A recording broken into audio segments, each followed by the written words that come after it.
Assalamualaikum warahmatullahi wabarakatuh. Saya Tria Tanjung Sari, Prodi S1 dari Setiabala Putra Dewa. Dalam video ini saya akan menjelaskan tentang analisis SWOT terhadap strategi sinergisme dalam mengembangkan usaha. Strategi ini sangat penting karena dalam perjalanan usaha kita tidak selalu bisa berjalan sendiri. Ada kalanya kita perlu bekerja sama, saling bantu, saling menguatkan agar bisa mencapai tujuan yang lebih tinggi. Sini saya akan menjelaskan sinergisme. Sinergisme berarti kerjasama yang saling mendukung dalam dunia usaha. Ini bukan hal baru, tapi justru menjadi salah satu strategi penting yang sering digunakan ketika dua pihak atau lebih memutuskan untuk berkolaborasi. Mereka masing-masing membawa kelebihan dan kekuatan yang bisa saling melengkapi. Contohnya, ada yang unggul dalam pemasaran, ada yang kuat dalam produksi, ada juga yang punya akses ke banyak jaringan. Jika semua digabungkan, hasilnya bisa jauh lebih besar dibandingkan saat berjalan sendiri-sendiri. Namun, kerjasama juga membutuhkan kesepahaman, tidak cukup hanya sepakat di awal, tapi juga harus ada komunikasi yang terbuka, tujuan yang jelas, dan juga komitmen untuk saling mendukung dalam jangka panjang. Kemudian ada kekuatan atau stretch. Kalau kita melihat dari sisi kekuatan, sinergisme membuat proses pengembangan usaha menjadi lebih cepat. Kekuatan ini muncul dari kemampuan untuk berbagi sumber daya, baik itu tenaga, pikiran, maupun alat produksi.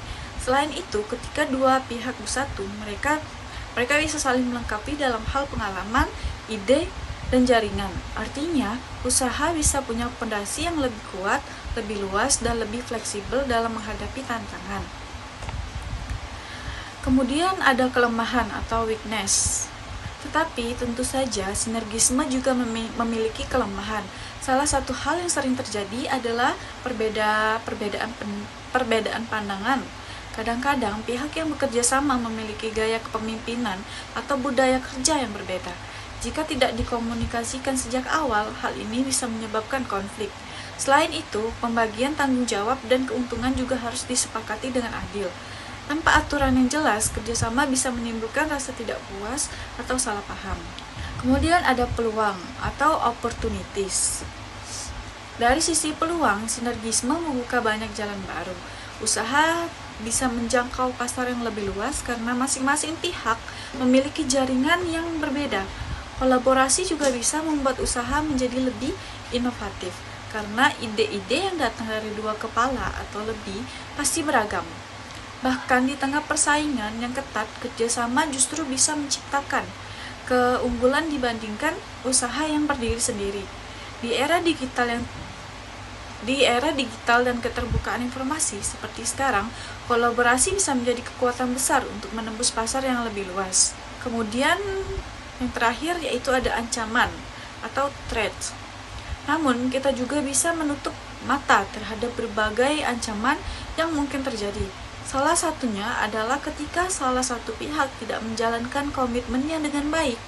Hal ini bisa menurunkan performa kerja sama secara keseluruhan. Selain itu, ada juga kemungkinan salah satu pihak terlalu dominan dan membuat pihak lainnya merasa kurang dihargai. Ancaman lain bisa datang dari luar, misalnya munculnya pesaing baru yang punya kerjasama yang lebih kuat, atau bahkan regulasi atau aturan dari pihak ketiga yang menghambat jalannya sinergi. Karena itu, semua pihak harus saling menjaga kepercayaan dan terbuka terhadap evaluasi kalau sinergisme dikelola dengan baik. Semua ancaman ini bisa diantisipasi. Baiklah, kesimpulan dari penjelasan ini kita bisa melihat bahwa strategi sinergisme sangat menjanjikan. Ia bisa memperkuat usaha, memperluas pasar, dan menciptakan ide-ide baru